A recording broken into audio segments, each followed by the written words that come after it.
Bonjour et bienvenue dans Amis, un podcast dédié à la redécouverte de Friends. Vous savez, cette série un peu anonyme des années 90 et 2000. Salut, moi c'est Anaïs Bordage, je suis critique série et comme l'année 2020 était vraiment trop pourrie, j'ai décidé de faire comme si on était dans les années 90 et de regarder Friends pour la première fois. Au cours de ce podcast, je vais regarder l'intégralité de la série sous le regard inquisiteur de Marie Telling et vous pourrez suivre mon périple saison par saison. Et moi, c'est Marie, et contrairement à Anaïs, je connais Friends par cœur, et grâce à ce podcast, j'ai enfin réussi à la piéger pour qu'elle regarde la série avec moi.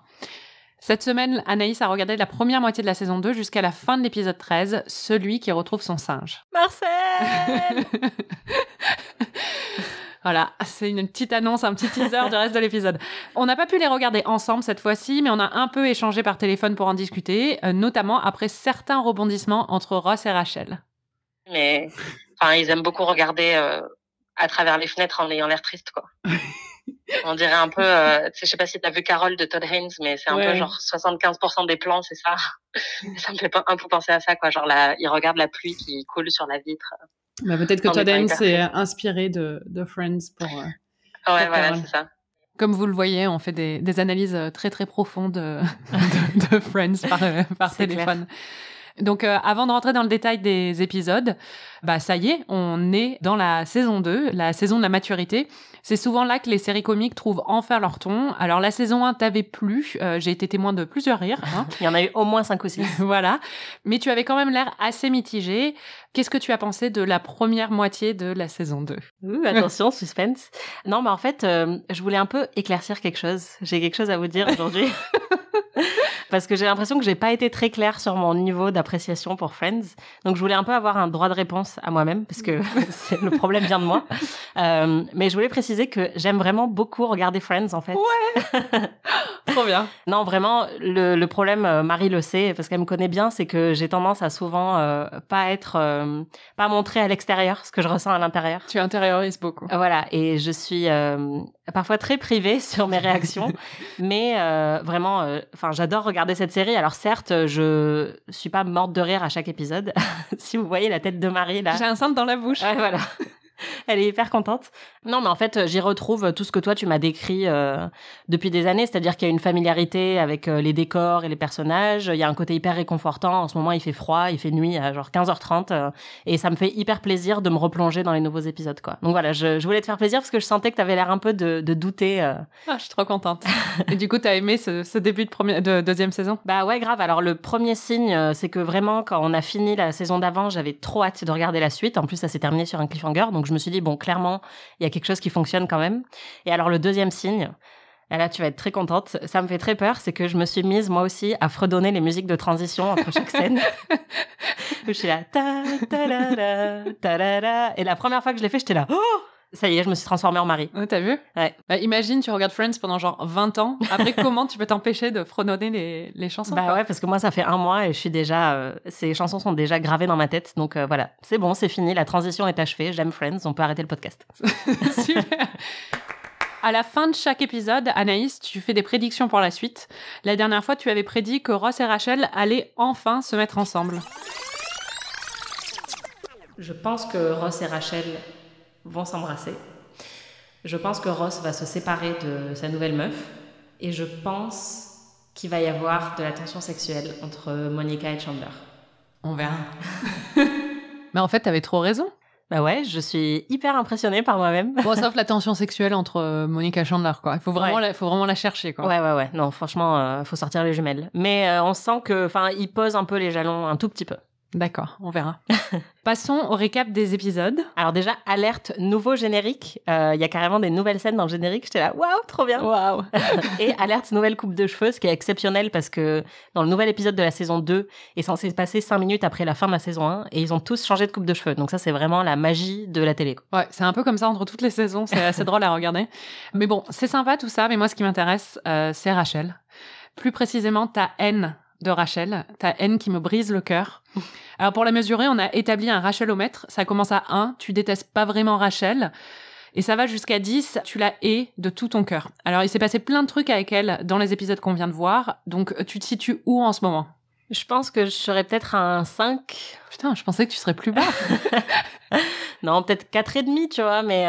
Déjà, t'es plus à 8 comme Anna. Ouais, je l'apprécie un peu plus. Elle continue quand même souvent à m'agacer parce qu'elle se plaint beaucoup, elle est un peu égocentrique à certains moments. Et je trouve qu'elle n'est pas encore extrêmement bien développée, c'est-à-dire que j'ai l'impression qu'elle a un peu 2-3 trucs qui la définissent, mais je sais pas, je la trouve encore moins nuancée pour l'instant que certains autres personnages de la série. Après, ce qui m'a vraiment plu, c'est dans l'épisode dont on va sans doute un peu plus parler en détail, où elle se rapproche puis se rééloigne de Ross, où en fait, déjà, je trouve que Jennifer Aniston est très très bonne.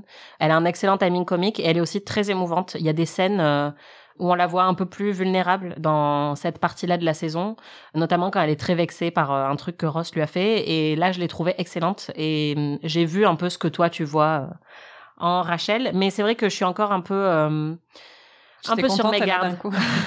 Non, après, j'avoue que elle m'a fait rire plus que dans la saison 1, parce que son côté un peu méchante et jalouse avec Julie, la meuf de Ross, m'a fait marrer. Ouais. Ça, j'ai trouvé que c'était pas mal.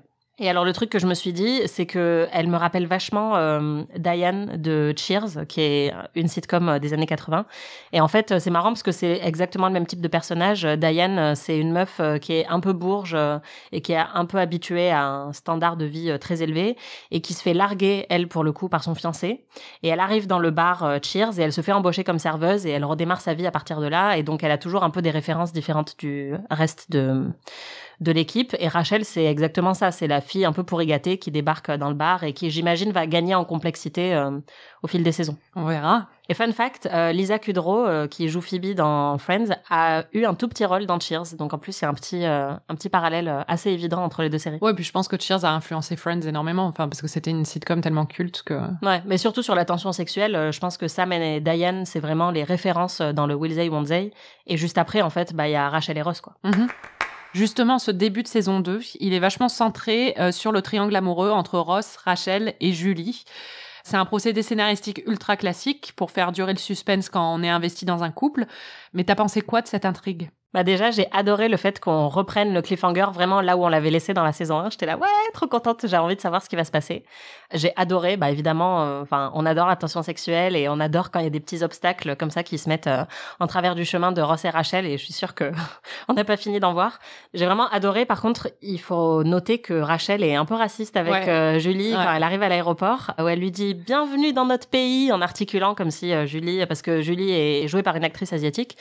Et bon, elle la remballe tout de suite en lui disant merci, mais je viens du New Jersey, mais... Elles sont pas pour toi. Non, elles sont pour vous. Bienvenue à vous dans notre pays. C'est très gentil à vous, mais je suis née à New York. Je suis belle.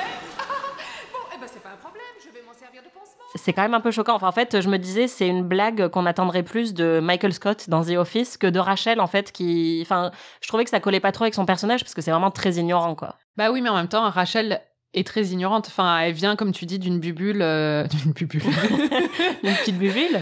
D'une bulle très bourgeoise de Long Island. Donc, en même temps, tu vois, ça m'étonnerait pas non plus qu'une meuf comme ça puisse dire un truc comme ça, mais c'est vrai que ça me déçoit d'elle quand je le vois, en fait, parce que je l'aime bien.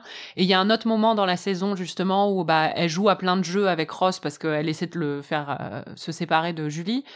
Et à un moment, il lui dit qu'ils ont toujours pas couché ensemble et elle lui dit pourquoi ? Parce qu'elle est froide, elle est glaciale, elle est dominante. Et elle sort plein de clichés qui sont associés de façon très raciste et sur les femmes asiatiques. Ça m'a choquée, en fait, en le regardant de la part de Rachel. Moi aussi. De la part de Rachel. Ta meilleure amie. Non, mais moi aussi, ça m'a choquée. Et surtout que, jusqu'à cette scène-là, je m'amusais beaucoup de leur rivalité. Je trouvais que Rachel était très drôle dans la manière dont elle déteste Julie. Et quand elle fait ce truc où elle... En fait, moi, ce qui m'a fait mal au cœur, c'est qu'elle fait vraiment perdre toute confiance à Ross. Et j'ai trouvé ça vraiment cruel, quoi. Je trouve que c'est allé un tout petit peu trop loin dans le triangle amoureux. Enfin, c'est pas cool. D'accord. Mais non, après, moi, quand elle est un peu cruelle avec Ross, ça me dérange pas. Parce que bon, c'est bon. Hein. Mais c'est vrai, tu vas voir, parce qu'il y a d'autres fois où elle est beaucoup plus cruelle. Elle est très mesquine, en fait, Rachel. Ouais. Et ça peut être très drôle, mais c'est vrai que parfois, ça va vraiment loin. Tu dis, cette personne est horrible. Si je la connaissais dans la vraie vie, je ne la supporterais pas. Mais moi, elle me fait beaucoup. D'où mon appréciation, sans doute très juste, du personnage de Rachel. Mais oui, mais il y a une différence entre... aimer un personnage, j'ai pas envie d'être sa meilleure amie dans la vraie vie, et l'apprécier comme personnage à la télé. Bref.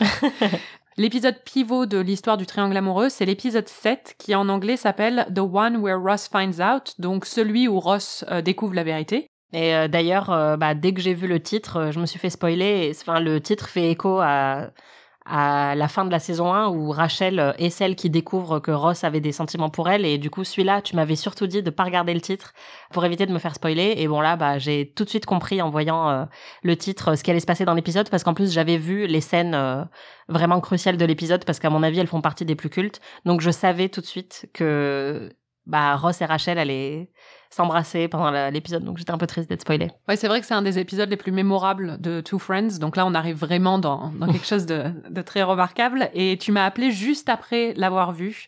On va entendre ta réaction au baiser final. Ouais, ils sont embrassés. Enfin. Eh oui, enfin. J'ai l'air tellement blasée. Mais bon, il faut qu'on parle de comment on en arrive à se baiser. Ross et Julie décident d'adopter un chat, ce qui rend Rachel complètement folle. Elle va à une date à un rencard le soir même et au lieu de discuter avec le mec qui est en face d'elle, elle se bourre la gueule et elle ne fait que parler du chat de Ross, et de Ross en particulier, jusqu'à laisser un message sur le répondeur de Ross alors qu'elle est complètement bourrée. T'as pensé quoi de cette intrigue ? Perso, elle me fait beaucoup rire, donc attention à ce que tu vas dire. Ouais, le message, j'ai trouvé ça très très drôle, surtout que le lendemain matin, elle a totalement oublié et elle voit Ross et donc elle lui dit « J'ai l'impression que j'ai fait un rêve avec toi, mais je me souviens plus exactement ce que c'est ». Et donc la tension est vraiment palpable parce que tu sais qu'à n'importe quel moment, il va découvrir le message. Et donc évidemment, j'ai adoré cette scène que j'ai trouvée hyper drôle. Ils sont tous les deux très très bons dedans. Et dans le message, elle dit « I'm over you », donc je tourne la page quoi sur toi. Et il lui répond « You're over me ? When were you under me ?» Et j'adore cette réplique, et c'est une des répliques cultes.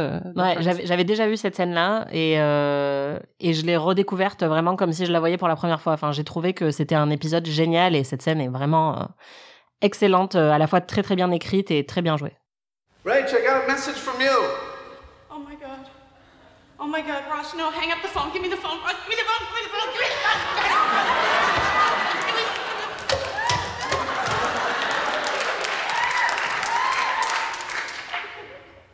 You're over me? Oh. When were you under me? Donc on en arrive au baiser. Oui. C'est une scène cultissime qui se passe à Central Park après la fermeture. Qu'est-ce que tu en as pensé ? J'ai adoré. Non, j'étais hyper contente parce qu'en plus j'avais aussi vu la scène du baiser, mais je savais pas que ça se passait dans le même épisode, donc j'étais là waouh, je suis super gâtée, il y a vraiment tout ce que je veux dans cet épisode. Et en plus il pleut, donc il la regarde à travers la fenêtre sous la pluie, et c'est ça qui a aussi généré ma réaction qu'on entend au début de l'épisode où je disais ils font que se regarder à travers des fenêtres pluvieuses. Mais c'est vraiment hyper romantique en fait, elle lui ouvre la porte, en plus bon c'est un peu, il y a un effet comique parce qu'elle arrive pas à ouvrir le verrou, et ensuite ils s'embrassent. Enfin j'étais hyper contente quoi, et puis ça fait quand même un peu de temps que ça dure la tension, donc ah ouais, franchement, j'étais comblée. T'étais comblée, mais ça dure pas longtemps parce que dès l'épisode suivant, il y a un énième rebondissement et finalement, ils se mettent pas ensemble. Forcément, c'est vrai que ça aurait été trop facile s'ils se mettaient ensemble tout de suite. Et d'ailleurs, ils commencent un peu à se mettre ensemble, il lui tient la main, machin. Et tu sens que ça va mal se terminer. J'étais trop en stress parce qu'en plus, il y a une histoire d'imprimante où genre, en gros, il fait une liste pour déterminer qui, entre Julie, sa meuf, et Rachel, est la meilleure des deux. Donc évidemment, c'est pas terrible, c'est un peu sexiste. Un peu, ouais. Et même si, bon, moi, quand on en a parlé, ça m'est arrivé de faire des listes sur des mecs aussi. Mais dans l'autre sens, c'est féministe. Mais quand c'est des mecs qui le font, c'est sexiste. C'est pas nous qui faisons les règles, désolé. Mais du coup, le problème, c'est que Chandler imprime cette liste par erreur au moment où Rachel rentre dans la pièce. Et donc, Rachel découvre que Ross a fait une liste sur elle. Et qu'il a dit des trucs pas très sympas, et notamment dans la colonne contre pour Rachel, il avait dit que elle était pourri gâtée, qu'elle est un peu trop amoureuse de son reflet dans le miroir. Et que c'est juste une serveuse. Voilà, et ça c'est hyper violent, alors que Julie est paléontologue comme lui, et que du coup ils ont quelque chose en commun. Mais ce qui est marrant, c'est que quand il dit c'est quoi le défaut de Julie, et il répond c'est pas Rachel. Et j'ai fait oh putain, j'en fais peu toi. Ah non mais vraiment, Ross il m'émeut tellement. Ouais, justement, Ross, la dernière fois, te donnait chaud chaud dans les épisodes précédents. Ross avec de la barbe, give it to me. Ah bon, non mais vraiment? Est-ce que c'est toujours le cas? Ouais. Ça, c'est vraiment le développement que je n'aurais jamais prédit, quoi. Le plot twist de ce podcast. Non, mais j'ai même noté à un moment, c'est vraiment flippant, dans mes notes, j'ai écrit où Ross arrive avec son t-shirt rentré dans son pantalon, miam miam. Alors que c'est vraiment le truc le moins sexy du monde et le plus dad de l'histoire. Mais je sais pas pourquoi sur lui, en fait, je pense que je suis très émoustillée par sa grande taille, parce qu'il est vraiment très très grand. Et oui, en il plus, est bien bâti, quoi. Ouais, voilà, il est bien charpenté. Et Dans l'épisode où il se met torse nu, tu vas pas t'en remettre, quoi. Mon Dieu, mais putain, il faut pas me spoiler des trucs comme ça, c'est pas possible. Non, et aussi, j'ai noté qu'il avait des Doc Martens rouges, qui sont un peu un truc de rebelle, tu vois. Ouais, c'est grave un rebelle. Non, mais je sais pas, il m'émoustille vraiment. Je suis désolée, je trouve sais ça, pas mais vraiment, à la fois fascinant, complètement choquant, quoi. Ouais, bah écoute, pour l'instant, il est miam quoi. En parlant de Ross, il y a une intrigue autour de lui dans l'épisode 11. Son ex, Carol, se marie avec sa compagne, Suzanne. Alors, on a pas mal reproché à Friends de faire appel à des blagues homophobes. Donc, je voulais qu'on parle un peu de cet épisode. T'en as pensé quoi, toi? Bah écoute, j'ai été agréablement surprise. C'est vrai que c'est un des trucs auxquels je me préparais le plus avant de regarder la série. J'avais entendu des milliards de fois que c'était une série qui était quand même assez homophobe. Et tout ce qui concerne le mariage de Carol et Suzanne et leur couple, je trouve, est assez réussi. Elles sont toutes les deux très féminines, ce qui en fait a été un peu un cliché, ou même dans The L Word par exemple, elles avaient toutes des talons hauts, et c'était une vision un peu réductrice de la diversité qu'il y a dans la communauté lesbienne. Mais en même temps, moi j'avais plutôt peur de l'inverse en commençant la série. J'avais peur qu'on nous mette deux meufs qui soient des caricatures de la butch, tu vois, perçues par des mecs hétéros, quoi. Donc j'ai été plutôt agréablement surprise par la représentation des deux. En plus, elles sont très attachantes, elles font partie des personnages secondaires les plus sympathiques. Mm-hmm. Et leur mariage est hyper émouvant. Bon, ça, c'est sans doute mon biais... Ross est l'homme de ma vie, mais j'ai trouvé ça hyper touchant qu'ils conduisent Carol jusqu'à l'hôtel, alors que forcément c'est son ex, elle se marie avec quelqu'un d'autre, donc c'est un peu douloureux pour lui, mais il met vraiment tout ça de côté pour lui faire plaisir dans un jour pareil, et ça, j'ai trouvé ça hyper émouvant. J'ai trouvé ça très beau. Et par exemple, j'ai adoré qu'il y ait Léa Delaria dans les invités au mariage. Qui jouait Big Boo dans Orange is the New Black. Voilà. Et du coup, déjà dans les années 90, elle volait des cœurs. J'ai croisé dans une banque à New York. Voilà. Incroyable. Et qui vient un peu séduire Phoebe, qui s'emmerde au mariage et qui l'amène avec elle. Donc, j'ai trouvé ça super cool. Et ouais, vraiment, je m'attendais à beaucoup plus de clichés dans la représentation de ce mariage, alors qu'on était dans les années 90, en fait, je trouve ça assez progressiste de montrer deux femmes qui se marient avec assez peu d'obstacles au final à la cérémonie, ou en tout cas rien qui soit irréaliste par rapport à ce qu'on pourrait voir même encore aujourd'hui. Ouais, je pense qu'en fait, le problème avec l'homophobie de Friends, ça se situe pas forcément au niveau du couple et de la relation entre Suzanne et Carol. Ouais, déjà, il y a quand même, je me souviens plus lesquelles, mais j'ai noté qu'il y avait certaines blagues sur elle qui étaient agaçantes. Je trouve que... Oui, dès le début. Ouais, et ça vient pas forcément de Ross, en fait, ça va peut-être venir de Chandler ou de Joey, mais il y a des blagues sur les lesbiennes qui sont vraiment lourdes et qui commencent un peu à me saouler. Et en fait, c'est souvent ces deux personnages-là, Chandler et Joey, qui sont un peu agaçants sur le côté homophobe, parce que, notamment Chandler, c'est le spécialiste des blagues no homo, où, il faut surtout pas montrer de marque d'affection envers un homme, ou montrer ses sentiments, parce que sinon, attention, ça veut dire qu'on est homo. Donc ça, c'est quelque chose que je trouve, pour le coup, très rétrograde et qui me gonfle depuis le début, mais je vois que ça s'arrête pas, donc ça va jamais s'arrêter, hein, mais... Ouais. Pour moi, c'est pour l'instant le plus gros défaut de la série en termes de question de justice sociale, où c'est vrai qu'on m'avait un peu prévenu, et pour l'instant, c'est cet aspect-là qui m'irrite le plus.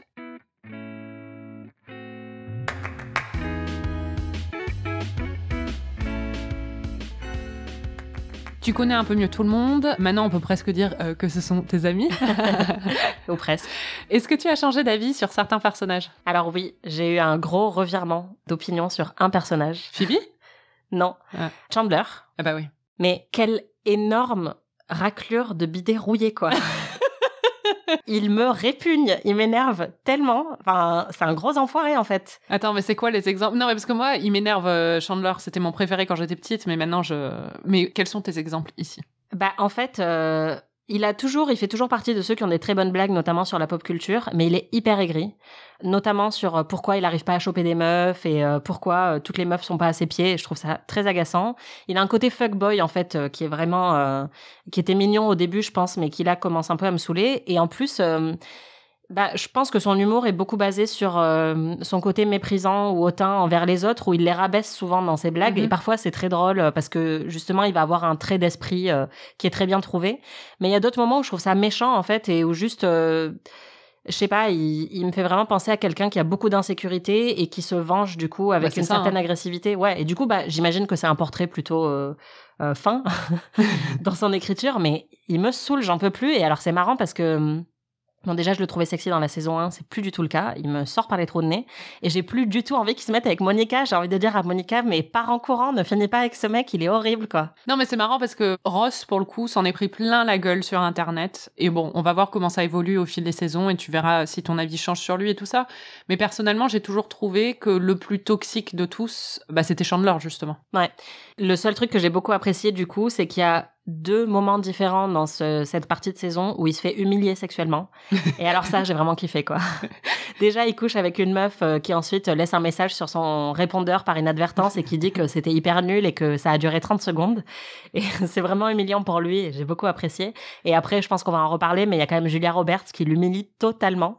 Et alors ça, mais c'était la cerise sur le gâteau, j'ai adoré. Alors ce qui est marrant, c'est que Julia Roberts, justement, qui est une guest star dans l'épisode 13, le dernier épisode qu'on a vu dans cette session, en fait, a commencé à rencontrer Matthew Perry pendant le tournage et ils sont sortis ensemble après. Fun fact.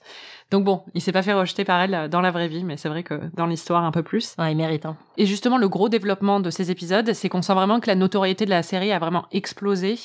Surtout vu le nombre de guest stars, justement. Donc, on a parlé de Julia Roberts, mais il y en a plein d'autres. Il y a Brooke Shields, il y a Chris Isaac, il y a Jean-Claude Van Damme. Est-ce qu'il y en a qui t'ont marqué particulièrement? Alors, comme je disais, Julia Roberts et Jean-Claude Van Damme, j'ai adoré, quoi. Il y en a une autre, je sais qui ça va être. Ok, alors déjà... Mais le truc, c'est que c'est moins des guest stars, parce que c'est pas des énormes stars, c'est plus des caméos, je pense. Ouais. Ou en tout cas, c'est des acteurs et actrices qu'on a, nous, connus aussi dans d'autres séries et que j'ai adoré voir ça, là. Je sais qui ça va.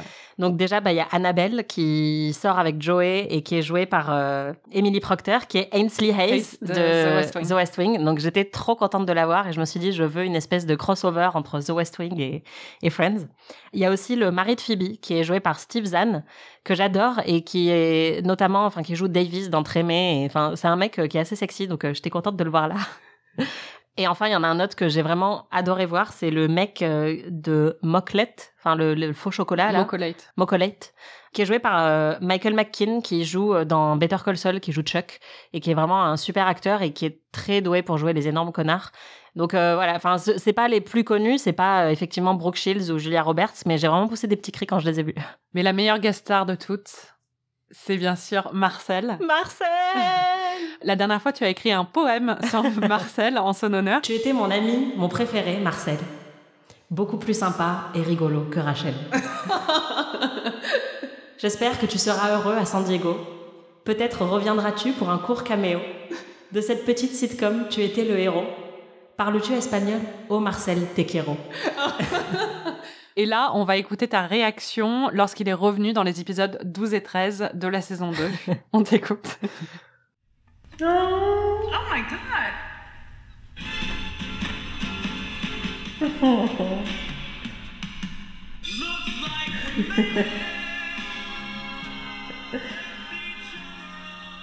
On sent C'était magnifique. Ouais, on sent que ça t'a ému. Ah ouais, vraiment. Non, mais en plus, le truc, c'est que j'ai eu un ascenseur émotionnel hyper violent dans cet épisode parce que c'est marrant, l'épisode d'avant, j'avais écrit dans mes notes « Marcel me manque ». Donc, ils ont compris qu'il fallait pas trop tarder avant de le faire revenir. Donc, j'étais hyper contente quand j'ai vu que Marcel allait revenir dans l'épisode. Sauf que avant cette scène incroyable, on nous dit que Marcel est mort. Donc là, mais j'étais hyper choquée. Je me suis dit, mais c'est quoi cette série horrible où ils ont tué Marcel? C'est atroce. Et après, finalement, on découvre que non, qu'il est vivant et que, je sais pas, il y a eu un truc underground dans le zoo où il était, un trafic. Ouais, voilà, un truc de film noir, en fait, où ils essayent un peu de recréer une scène de film noir. Donc c'était assez marrant, mais franchement, faut pas jouer comme ça avec mon cœur. Marcel, c'est sacré, quoi. Il faut pas toucher à Marcel. En parlant d'animaux, dans le premier épisode, tu m'as dit que tu ne comprenais pas d'où venait Tu pues le chat. Ça y est, ce moment emblématique, légendaire est enfin arrivé. On va écouter un extrait. Tu pues le chat, pourquoi est-ce qu'on te nourrit? Allez tout le monde! Tu pues le chat, ce n'est pas ta faute! Monica! Ils vont te conduire chez le vétérinaire. J'avoue que j'ai été un peu déçue. C'est pas mal, et je dois avouer que la chanson est plutôt entraînante, puisque je l'ai dans la tête depuis 3 jours, donc ça veut dire que ça fonctionne. Mais je trouve que c'est pas son meilleur travail, tu vois, d'artiste. Tu préférais quand elle chantait sur le suicide de sa mère? Ouais, voilà, ou par exemple, il y a un autre épisode où elle chante des chansons pour enfants, Oui. et où elle leur fait notamment une chanson sur le fait qu'ils vont tous mourir. Been coming to dinner, and last time you saw her, she looked so much thinner. Now your mom and your dad said she moved to Peru, but the truth is she died, and someday you will too. La la la la. Ça, pour moi, c'est un des grands tubes de Phoebe Buffett, tu vois. Genre, ça devrait vraiment être dans la compile. Tu pues le chat, je sais pas, c'est pas vraiment ma préférée, mais après, j'ai Tu vas voir, compris ils vont t'avoir à l'usure. Ouais, voilà, j'ai compris qu'elle allait revenir plein de fois et que du coup, c'était aussi devenu culte pour ça. Mais ouais, honnêtement, c'est pas forcément celle-là que j'aurais choisi de mettre en avant. Mais bon, j'ai rigolé. T'as été un peu déçue par Tu pues le chat. Est-ce qu'il y a d'autres choses que t'as moins aimées? Bah en fait, j'ai juste remarqué un truc, notamment vers la deuxième moitié de cette moitié de saison. Il y a plein de rebondissements hyper anxiogènes. Quoi? Ça m'a vraiment filé des bouffées d'angoisse. Alors déjà, il y a Monica qui se fait virer, donc j'ai été un peu triggered.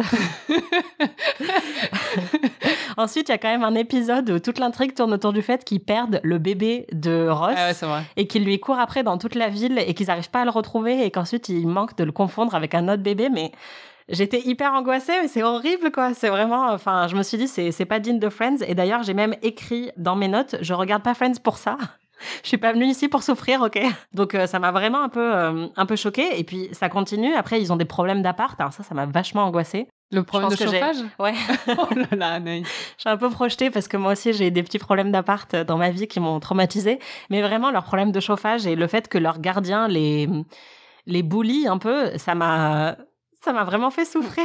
N'importe quoi. Et je voulais que ça se résolve vite. Et puis ensuite, on a Fun Bobby qui est en fait un alcoolique. Et on a Phoebe qui est possédée quand même. Enfin, je veux dire, tout ça en 4 ou 5 épisodes, ça fait beaucoup d'intrigues très très dark pour Friends. Je sais pas quoi te répondre, parce que pour moi, le chauffage qui marche pas, c'est pas si dark que ça. Je sais pas. Moi, j'étais vraiment dans un espace mental où je voulais pas qu'il y ait des difficultés, tu vois. Je veux juste qu'ils s'entendent bien, qu'ils soient sur des canapés moelleux et qu'ils parlent de leurs histoires d'amour, tu vois. Et est-ce qu'il y a des trucs qui t'ont surpris? Ouais, alors déjà, Chandler a un 3e téton. Ça, c'est quand même une grosse surprise. Après, il y a un truc qui m'a surprise plus sur la comparaison entre la version française et la version originale. Parfois, je regarde les deux pour comparer. T'es hyper zélée quand même. Ouais. Bah écoute, je fais bien mon travail. Je me dis que voilà, il faut y aller. Il y a un moment notamment où Monica veut cacher qu'elle a Julie au téléphone à Rachel pour pas la rendre jalouse. Et donc, elle fait « Hey, Jew !» Et donc, Jew, ça veut dire juif en français. Et donc, j'ai regardé comment ils avaient traduit ça. J'étais un peu curieuse. Et ils ont traduit par « Salut, juif !» Ce qui ne fonctionne vraiment pas. Mais alors, vraiment pas. Et alors, ce qui est encore pire, c'est que dans cette scène, au moment où Monica dit « Hey Jew » en anglais, bah, il y a des rires enregistrés derrière. Enfin, en tout cas, il y a des rires du public. Et ils les ont enlevés dans la version française. Donc, en plus, ça fait vraiment... Cette blague n'est pas drôle, et on le sait, puisqu'il n'y a même pas de rire enregistré après qu'elle ait dit « Salut, juif ». Dans toute la scène, il y a peut-être un rire enregistré dans la version française, alors qu'il va y en avoir 4 dans la VO. Et j'ai remarqué ça dans d'autres scènes que j'ai regardées dans les 2 langues. Ils enlèvent beaucoup de rires enregistrés dans la version française pour, j'imagine, augmenter l'impact de ceux qui gardent.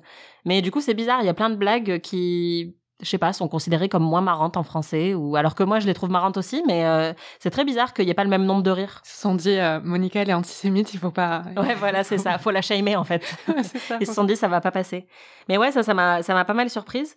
Et après, il y a un truc qui m'a... Enfin, c'est pas vraiment que ça m'a surprise, mais j'ai une question en fait sur le personnage de Russ. Ah oui, qui est c'est le ridicule. faux Ross. Et déjà, ma première question, c'est pourquoi ? Ouais, je Et sais. ma deuxième question, c'est comment? Oui, je sais. C'est marrant parce qu'à chaque fois que je regarde cet épisode, donc pour resituer, après la liste, Rachel décide de ne pas sortir avec Ross, mais genre 2 épisodes plus tard, elle commence à sortir avec un mec qui s'appelle Russ et qui est joué aussi par David Schwimmer, mais avec des prothèses. C'est ça que je voulais te demander, parce que je Bah, me suis demandé évidemment. pendant tout le truc si c'était lui ou s'ils avaient juste trouvé une Mais version moche Anaïs de David Schwimmer. Franchement, parfois, t'es brillante. 99% du temps, t'es brillante, mais il y a 1% où vraiment, je me pose des Mais questions. je me suis vraiment posé la question parce qu'il y a une scène où en fait ils ont l'air de pas faire la même taille, donc je me suis dit mais c'est pas Oui, mais possible, ils justement, ont trouvé un sosie. Mais non. Con. Justement, ils les ont décalés parce qu'en plus, bon, ils n'ont pas été filmés ensemble. Hein, c'est des jeux de. C'est comme Ouais. quand ils filment Phoebe avec Ursula. Les effets spéciaux sont franchement bravo. Hein. Moi je suis bluffée. D'ailleurs, si tu regardes la scène où, je sais plus qui est assis entre les deux, mais ils sont sur le canapé du Central Park.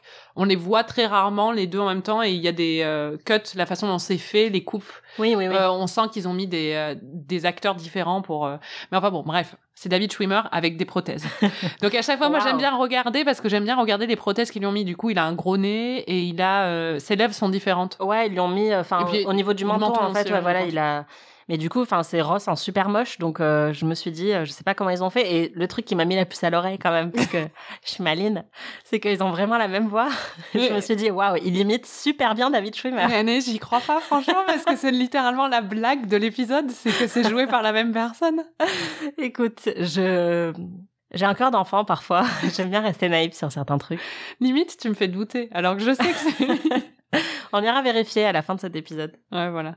Avant qu'on passe à la suite, est-ce que tu as d'autres notes à partager? Ouais, je voulais quand même parler du moment où, après la liste et la dispute entre Rachel et Ross, Ross essaye de la récupérer en escaladant sur son balcon. Il est sous la pluie et il a écrit toute une liste des choses qu'il aime chez Rachel.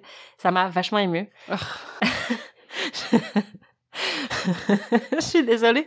Non, mais il peut rien faire de mal, quoi. C'est clair. Non, mais c'est juste hyper romantique, c'est cliché, c'est un truc qu'on a déjà vu, en vrai, dans plein d'autres séries et films romantiques, la liste de toutes les choses qui sont un peu cucu, mais que j'aime bien chez toi. Mais j'ai trouvé ça vraiment super mignon et juste, c'est une des rares scènes vraiment d'émotion dans la série pour l'instant, parce qu'il y en a quelques-unes par semaine, mais c'est quand même beaucoup d'humour. Et là, j'ai trouvé ça super émouvant. Et après, elle, quand elle lui dit, mais tu te rends compte que tous les pires trucs que je pense sur moi-même, tu les as verbalisés, tu les as mis sur une liste et tu les as utilisés pour justifier le fait de pas te mettre en couple avec moi. C'est horrible. Même moi qui n'apprécie pas toujours Rachel, c'est un moment très fort pour le personnage, je trouve, parce que on comprend que justement tous ces défauts-là, elle-même les connaît et elle en a un peu honte et que c'est hyper blessant tout ce qu'il a écrit sur elle, quoi. Oh, you guys, you really don't have to go. We're done talking. Wait, come on, look, I know how you must... No, you don't, Ross. Imagine the worst things you think about yourself. Now, how would you feel if the one person that you trusted the most in the world not only thinks them too, but actually uses them as reasons not to be with you? No, but... See, I want to be with you in spite of all those things. Oh, well, that's mighty big of you, Ross. I said don't go! Donc voilà, ça m'a beaucoup émue. C'est bien. Chaque épisode, je reviens sur un point de trivia sur la série. Et cette semaine, Anaïs a une question de la plus haute importance. Ouais, en fait, c'est un truc que j'ai toujours pas compris. C'est quoi la coupe Rachel? Alors, la coupe Rachel, ou simplement The Rachel, comme l'appellent les Américains, c'est la coupe de cheveux la plus emblématique des années 90. Hein. C'est celle que porte Rachel de la fin de la première saison, à peu près, à la fin de la deuxième saison. Donc, c'est juste pendant une saison de la série, mais c'est devenu légendaire. Et en fait, c'est un espèce de carré long avec très, très dégradé. Très, très dégradé. Ouais, avec un espèce d'effet boule sur le dessus. Donc, c'est assez particulier. Et cette coupe a été créée par Chris Macmillan, qui est le coiffeur de Jennifer Aniston, qui est aussi un de ses meilleurs amis, fun fact, parce que je les suis tous les deux sur Instagram, et qui est toujours son coiffeur à l'heure actuelle.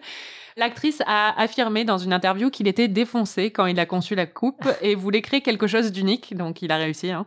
Le seul problème apparemment, c'est que il a pas trop réfléchi quand il a fait au maintien quotidien et qu'en fait, si on n'a pas un coiffeur pour styliser la coupe, ça ressemble à rien. Donc c'est pas mal dans la série parce qu'elle avait toujours un coiffeur sur le plateau, mais dans la vraie vie, ça fonctionne pas vraiment. Ça n'a pas empêché des milliers de femmes, voire des millions, hein, N'ayons pas peur des mots. N'ayons pas peur des mots, de réclamer la coupe Rachel à leur coiffeur. Interviewés par des journaux à l'époque, certains coiffeurs américains expliquent qu'environ 40% de leur clientèle féminine leur demande la coupe. Certaines viennent même avec un exemplaire de TV Guide, qui est un programme télé américain, avec Jennifer Aniston sur la couverture pour montrer à leur coiffeur ce qu'elles veulent. D'autres prennent carrément l'avion jusqu'à Los Angeles pour se faire couper les cheveux par Chris McMillan lui-même.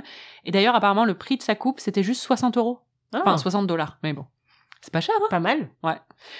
Bien sûr, d'autres célébrités l'adoptent, comme Meg Ryan ou Jessica Alba, et la coupe survit jusqu'au début des années 2000, alors même que Jennifer Aniston l'a abandonnée depuis des années. Et d'ailleurs, dans une interview avec le magazine Allure en 2011, l'actrice affirme que c'est, je cite, la coupe la plus moche qu'elle a jamais vue. Perso, je trouve que c'est vrai que ça frôle un peu la coupe mulet par moment, mais que ça lui va quand même très bien. Mais après, c'est Jennifer Aniston, elle est vraiment très jolie, donc moi, je pense que ça passe, mais c'est pas la meilleure coupe qui soit. Anaïs, t'en penses quoi? Ouais, c'est horrible. Non, franchement, effectivement, Jennifer Aniston est très très belle, mais cette coupe de cheveux est atroce. Et en fait, c'est marrant parce qu'en y réfléchissant, ça me donne des frissons d'horreur en repensant au fait que moi aussi, j'avais un dégradé dans les années 2000, sans doute à cause de l'influence de cette coupe, alors que j'avais même pas regardé cette série. Et c'était juste horrible. Enfin, les dégradés, ça va vraiment quand même à très peu de gens. Et comme tu le dis, sans le maintien approprié, c'est l'enfer.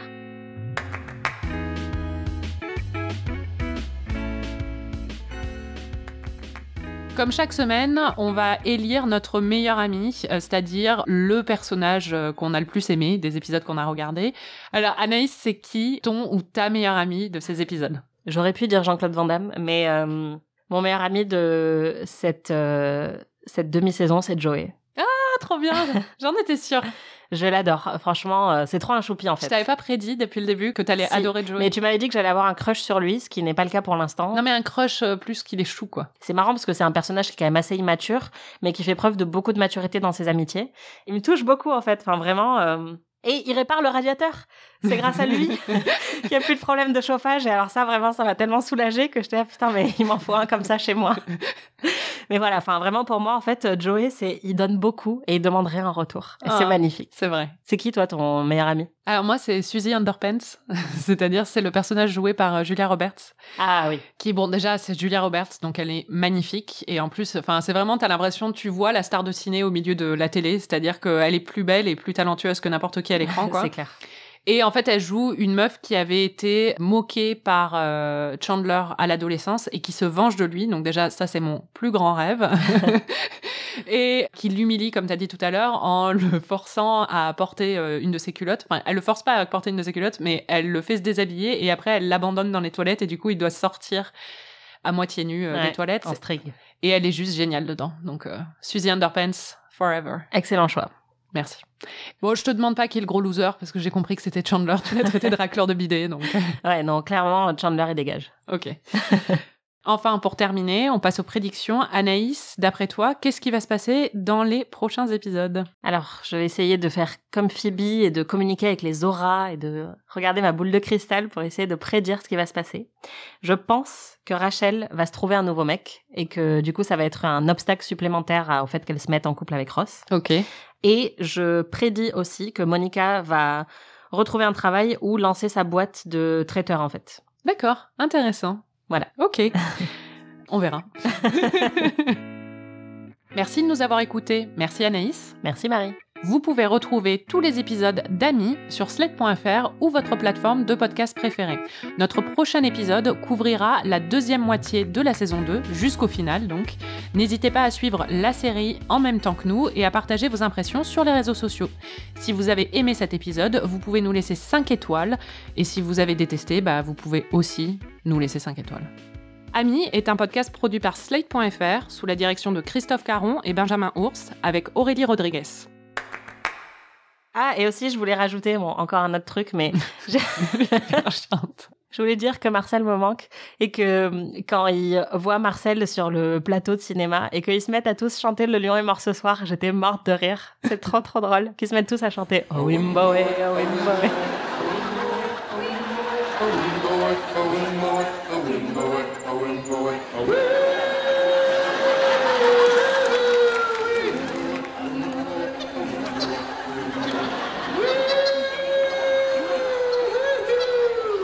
Cool. C'était drôle, non? Ouais, je sais pas, ouais. Oh. Tu vas finir plus fan de Friends que moi. Non, c'est pas vrai, on va pas dire ça. Ouais, impossible à mon avis.